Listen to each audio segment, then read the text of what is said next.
오성 장군 강서연은 군대 내에서 전설이라 불리는 인물이었다. 존경받는 군인이자 동시에 어린 아들 윤지훈의 자랑스러운 엄마였다. 하지만 그 모든 영광은 한 통의 익명 제보 전화로 산산조각 났다. 윤지훈 상병이 근무하는 부대에서 끔찍한 비리가 벌어지고 있습니다. 횡령, 폭력, 그리고 사망사고까지 은폐되고 있습니다. 서연은 전화를 끊는 순간 장군의 냉철한 이성 대신 엄마의 뜨거운 심장이 먼저 반응했다. 그녀의 아들은 그저 군대에 간 평범한 청년이 아니었다. 윤지훈은 강서연이 첫사랑과 헤어진 후 미군과 하룻밤의 실수로 낳은 혼외 자식이었다. 그 사실을 숨기기 위해 평생을 바쳤는데 아들이 군대라는 거대한 조직 안에서 위험에 처해 있다는 사실은 그녀를 미치게 만들었다. 아들의 부대를 향한 의심은 곧 거대한 분노로 변했다. 그녀는 장군의 신분을 숨기고 5급 군무원 오은주로 위장해 아들의 부대로 잠입했다. 오은주라는 이름으로 위조된 신분증을 손에 쥐고 군부대의 정문을 통과했다. 오성 장군 강서연이 아닌 5급 군무원 오은주.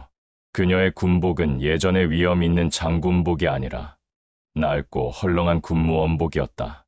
오은주 군무원님, 반갑습니다. 저는 병사관리 담당 병장 김민준입니다.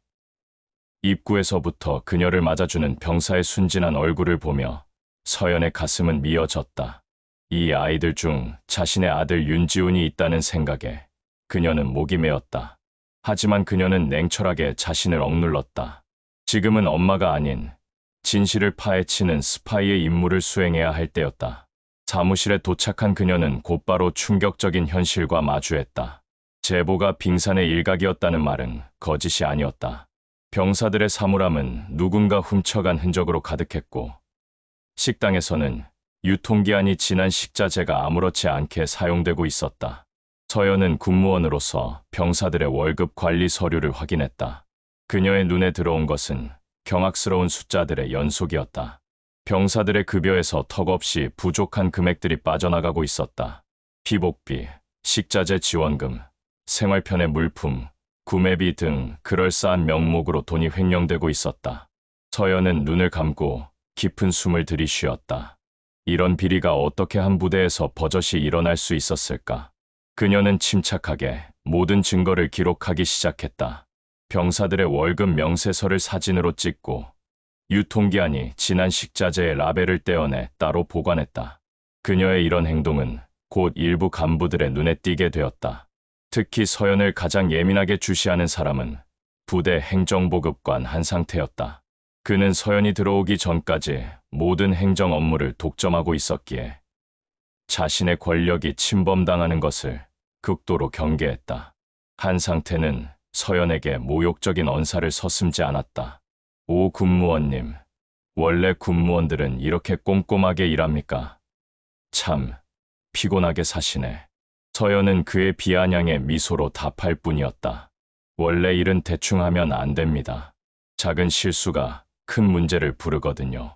그녀의 말은 한상태의 심기를 건드렸다. 그날 밤, 서연은 모두가 잠든 시간에 몰래 행정보급관실에 침투했다. 그녀는 낮에 봐두었던 서류들을 꼼꼼히 살폈다. 그리고 그 안에서 숨겨진 장부를 발견했다. 장부에는 간부들 이름과 함께 정기적으로 거액이 오고 간 흔적이 있었다. 그 중에는 최우석 사단장님이라는 이름도 선명하게 적혀 있었다. 서연의 심장이 쿵 하고 떨어졌다. 그녀는 손을 떨면서도 모든 페이지를 사진으로 남겼다. 이 장부는 단순한 횡령이 아니라 부대 전체의 비리 시스템을 보여주는 증거였다. 다음 날 아침, 서연은 병사 식당에서 식사를 하다가 한 병사의 팔에 난 깊은 상처를 발견했다. 무슨 일이야? 그녀의 질문에 병사는 고개를 숙이며 아무 말도 하지 않았다. 그 순간 한 간부가 나타나 병사의 어깨를 치며 말했다. 이 녀석이 훈련 중에 실수로 다친 겁니다. 서연은 의심의 눈초리를 거두지 않았다. 그녀는 식사 후 몰래 그 병사를 찾아갔다. 무슨 일인지 말해줄 수 있니? 그녀의 따뜻한 말에 병사는 눈물을 쏟아냈다. 간부들이 횡령을 숨기려고 저희를 폭행했어요. 제 동기는 훈련 중에 다친 게 아니라 그들이 던진 물건에 맞아서 다친 거예요. 서연은 충격에 휩싸였다. 비리는 단순한 돈의 문제가 아니었다. 그것은 인간의 존엄성을 파괴하고 있었다. 서연은 병사의 증언을 녹음하고 상처 사진을 찍어 보관했다. 그녀는 점점 더 위험한 상황으로 빠져들고 있었다. 하지만 그녀는 멈출 수 없었다. 아들 윤지훈이 바로 이 지옥 같은 부대에서 숨막히는 고통을 겪고 있을지도 모른다는 생각에 그녀는 모든 두려움을 이겨냈다. 한편 최우석 사단장은 최근 부임한 군무원 오은주가 수상하다고 생각했다. 그녀의 예리한 눈빛과 비범한 행동은 단순한 군무원의 것이 아니었다. 그는 서연의 뒷조사를 지시했다. 하지만 서연은 이미 자신의 신분을 완벽하게 위장해 놓은 상태였다. 서연은 최우석이 자신의 정체를 의심하고 있다는 사실을 직감했다. 그녀는 그와의 정면 대결을 피하면서도 증거 수집에 더욱 박차를 가했다. 그러던 중 서연은 아들 윤지훈의 훈련 모습을 보게 되었다. 아들은 훈련 중 갑자기 쓰러졌고 간부들은 아들을 방치한 채 그냥 지나쳐갔다. 서연은 아들을 향해 달려가려 했지만 이내 멈춰섰다. 그녀는 엄마로서의 감정을 억누르고 차가운 이성으로 상황을 관찰했다. 그리고 아들이 쓰러진 곳 주변에서 이상한 약병을 발견했다. 그것은 군납품이 아닌 불법으로 유통되는 마약성 진통제였다. 서연은 아들이 이 모든 비리의 중심에 서 있다는 사실을 깨달았다. 하지만 그녀의 직감은 무언가 이상하다고 속삭였다. 아들은 횡령에 연루된 것이 아니라 오히려 이 모든 비리를 밝히기 위해 스스로 위험을 감수하고 있었다. 서연은 아들을 구하고 모든 진실을 밝히기 위해 자신의 모든 것을 걸기로 결심했다. 그녀의 잠입은 이제 단순한 증거 수집을 넘어 아들의 생명을 구하기 위한 마지막 투쟁이 되었다. 그녀의 심장은 뜨겁게 요동쳤다. 이제는 돌아갈 수 없는 길이었다. 그녀는 자신의 모든 것을 걸고 이 지옥 같은 부대에서 정의를 되찾기 위해 싸울 것이다. 오은주라는 이름으로 부대 생활 3주 차에 접어든 강서연. 그녀의 치밀한 움직임은 서서히 빛을 발하기 시작했다. 병사들은 그녀를 오 여사님이라 부르며 따랐다. 그들의 마음을 얻은 것은 다름 아닌 그녀의 진심이었다. 서연은 단순히 비리를 캐는 것을 넘어 병사들의 작은 어려움에도 귀를 기울였다.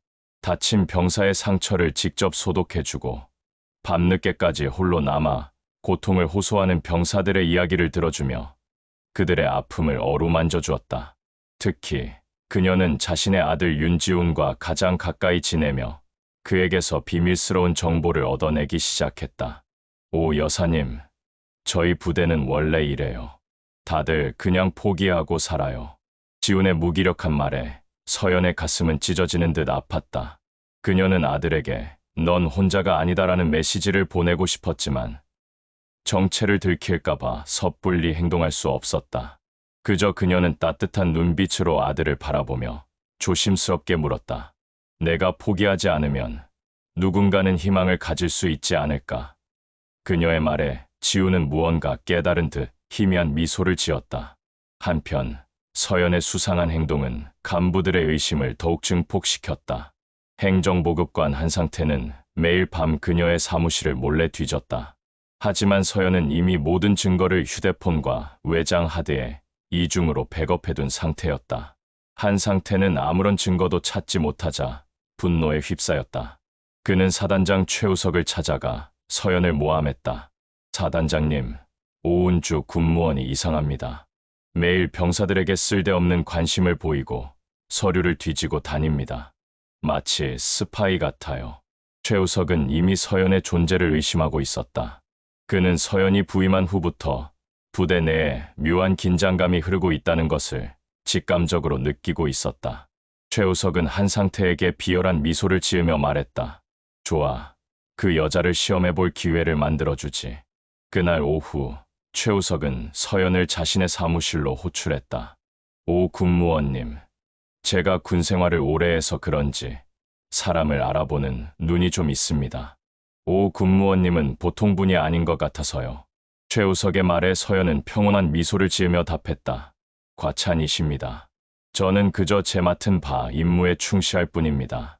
두 사람의 눈빛이 허공에서 부딪혔다. 한 사람은 모든 것을 꿰뚫어 보려는 듯 날카로운 눈빛을, 다른 한 사람은 모든 것을 감추려는 듯 평온한 눈빛을 하고 있었다. 다음 날부터 부대의 내부 첩보망이 가동되기 시작했다. 최우석은 병사들 사이에 비밀리에 자신의 정보원을 심어두고 서연의 일거수일투족을 감시했다. 한 정보원은 서연이 밤늦게까지 사무실에 남아 서류를 뒤지는 모습을 목격했고, 또 다른 정보원은 그녀가 병사들에게 무언가를 은밀하게 건네는 것을 보았다. 물론 서연이 건넨 것은 작은 사탕이었지만 그들에게는 중요한 정보로 둔갑했다. 위기감을 느낀 서연은 더욱 조심스럽게 움직이기 시작했다. 그녀는 밤에는 증거 수집을 멈추고 낮에는 병사들의 고민을 상담하며 그들에게 신뢰를 쌓는 데 집중했다. 그녀는 특히 자신의 아들 윤지훈에게 각별한 관심을 보였다. 지훈은 다른 병사들과 달리 그녀의 존재를 통해 삶의 희망을 찾고 있었다. 그는 서연에게 몰래 자신이 모은 비리 장부의 사본을 건네주었다. 장부에는 최우석의 이름과 함께 강서연 장군의 이름도 명시되어 있었다. 지훈은 서연의 이름을 보며 눈물을 흘렸다. 오 여사님, 저를 도와주세요. 저희 어머니는 강서연 장군이세요. 어머니가 이 모든 비리의 중심에 서 있다는 사실을 믿고 싶지 않아요. 서연은 아들의 말을 듣고 충격에 휩싸였다. 자신이 잠입한 목적을 모르는 아들은 어머니의 이름을 비리의 장부에서 발견하고 절망에 빠진 것이었다. 서연은 아들을 안아주고 싶었지만 정체를 들키면 모든 것이 수포로 돌아갈 것이기에 억지로 참았다. 그녀는 아들에게 말했다. 걱정 마렴. 너희 어머니는 그런 분이 아닐 거야. 내가 반드시 진실을 밝혀줄게. 하지만 그녀의 진심은 곧 위기로 변했다. 한상태는 서연이 지훈에게서 무언가를 건네받는 모습을 목격하고 최우석에게 보고했다. 최우석은 즉시 지훈을 호출했다. 윤지훈 상병, 너 오은주 군무원과 무슨 관계냐? 너희 어머니가 강서연 장군이라는 게 사실이냐? 최우석의 말에 지훈은 흔들리는 눈빛을 감추지 못했다. 최우석은 지훈의 눈빛에서 모든 것을 읽었다. 그는 지훈의 약점을 이용해 서연을 궁지에 몰아넣기로 결심했다. 최우석은 지훈에게 협박을 가했다. 내가 이 모든 비리를 내부 고발하려 했다는 사실을 내가 덮어줄 수 있다. 대신 오은주 군무원이 내연녀인 강서연 장군을 위해 스파이 노릇을 하고 있다는 가짜 자백을 해라. 지훈은 충격에 휩싸였다. 그는 자신의 친아버지가 이런 끔찍한 일을 꾸미고 있다는 사실에 절망했다. 이 모든 상황을 몰래 지켜보던 서연은 아들의 위기를 직감했다. 그녀는 더 이상 숨어 있을 수 없다고 판단했다. 그녀의 정체가 들킬 위기에 놓였고 아들은 아버지에게 협박당하는 최악의 상황이었다. 서연은 군단 방첩부대에 마지막 연락을 취했다. 여기는 5급 군무원 오은주입니다. 지금부터 작전을 개시하겠습니다. 모든 준비를 완료했습니다. 그녀의 목소리는 평온했지만 그 안에는 거대한 폭풍을 예고하는 듯한 비장함이 담겨 있었다. 그녀는 이제 단순한 내부 고발자가 아닌 아들을 구하고 정의를 되찾기 위한 전사로 변신할 준비를 마쳤다. 강서연은 더 이상 망설이지 않았다. 그녀는 군단 방첩부대와의 비밀 통신망을 통해 작전 개시를 알렸다. 여기는 오은주. 작전명 장군의 눈물을 개시합니다. 모든 준비가 완료되었습니다. 그녀의 목소리는 조용했지만 그 속에 담긴 결의는 거대한 폭풍을 예고하고 있었다. 서연은 잠입 기간 동안 모아온 모든 증거들을 다시 한번 꼼꼼히 정리했다. 그녀의 손에는 휴대폰, 외장하드, 그리고 병사들이 몰래 건네준 증언들이 담긴 녹음기가 들려 있었다. 이것들은 단순한 자료가 아니었다. 지난 3달간 그녀의 삶을 지배했던 모든 고통과 분노, 그리고 아들을 향한 절절한 사랑이 응축된 증거물이었다. 그녀는 책상에 앉아 지난 모든 상황을 머릿속으로 그려냈다. 비리 장부에 적힌 간부들의 이름, 횡령 금액, 그리고 병사들의 증언을 바탕으로 인물 관계도를 작성했다. 놀랍게도 그 관계도는 거미줄처럼 얽혀 있었다. 부대 사단장 최우석을 정점으로 행정보급관 한상태, 그리고 심지어 군납업체 관계자들까지 연결되어 있었다. 단순한 군 내부 비리가 아니었다.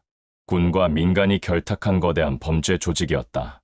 서연은 최우석이 자신의 과거 연인이자 아들의 친부라는 사실을 떠올리며 비통한 마음을 금치 못했다. 한때 사랑했던 사람이 자신의 아들과 군대를 파멸로 이끌고 있었다. 서연은 밤새도록 증거를 정리했다. 그리고 그 과정에서 충격적인 사실을 추가로 발견했다. 비리 장부의 한 구석에 적힌 미국 119 부대라는 글자, 그리고 그 옆에 적힌 암호 같은 숫자들은 국제 무기 밀매 조직과 연관되어 있음을 암시하고 있었다. 서연은 자신이 단순한 군 내부 비리가 아닌 국제적인 범죄망과 싸우게 되었음을 깨달았다.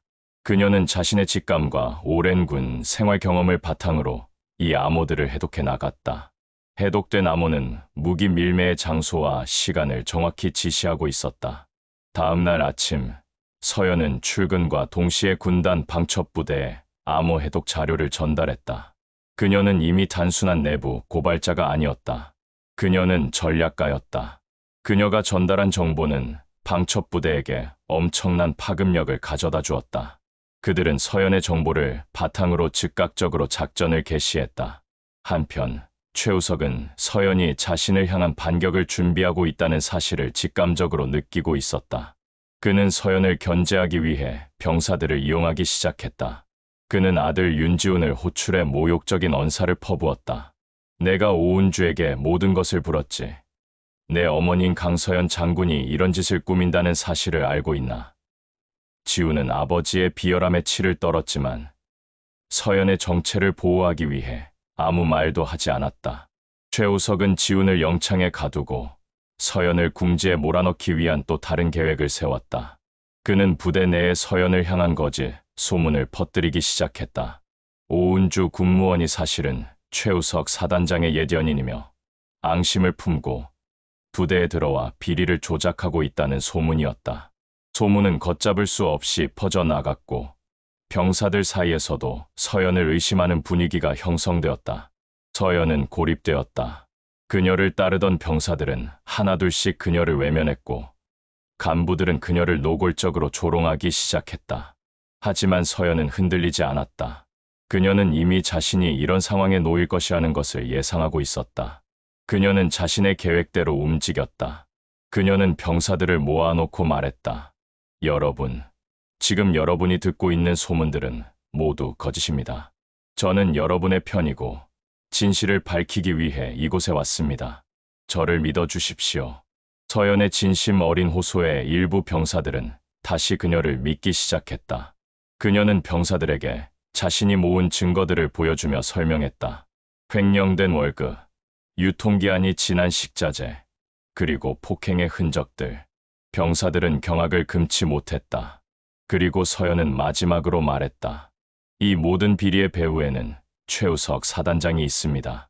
그리고 그는 여러분의 생명까지 위협하고 있습니다. 여러분은 더 이상 당하고만 있지 마십시오. 이제는 우리가 싸울 때입니다. 서연의 말은 병사들의 가슴에 불을 질렀다. 그들은 서연과 함께 진실을 밝히기로 결심했다. 서연은 병사들을 규합해 본격적인 반격에 나섰다. 그녀는 병사들로부터 추가적인 증언을 확보하고 최우석의 비리를 입증할 결정적인 증거를 찾아 나섰다. 그녀는 최우석이 불법적으로 모은 비자금 장부가 부대 내 어딘가에 숨겨져 있을 것이라고 확신했다. 그리고 그녀의 예상은 틀리지 않았다. 그녀는 아들 지훈이 영창에 갇히기 전 그가 건네준 작은 쪽지를 통해 장부의 위치를 파악했다. 장부는 최우석의 사단장실에 있는 서재의 벽난로 뒤에 숨겨져 있었다. 그녀는 증거 수집을 위해 홀로 사단장실에 잠입했다. 그때 최우석이 갑자기 사무실로 돌아왔다. 서연은 벽난로 뒤에 몸을 숨겼다. 최우석은 서재에 앉아 누군가와 통화를 하고 있었다. 백 장군님, 모든 준비는 끝났습니다. 곧 국제 무기 밀매 조직과 거래를 시작할 것입니다. 서연은 충격에 휩싸였다. 백 장군은 다름 아닌 자신의 과거 상관이자 멘토였던 백태호였다. 서연은 모든 퍼즐이 맞춰지는 듯한 느낌을 받았다.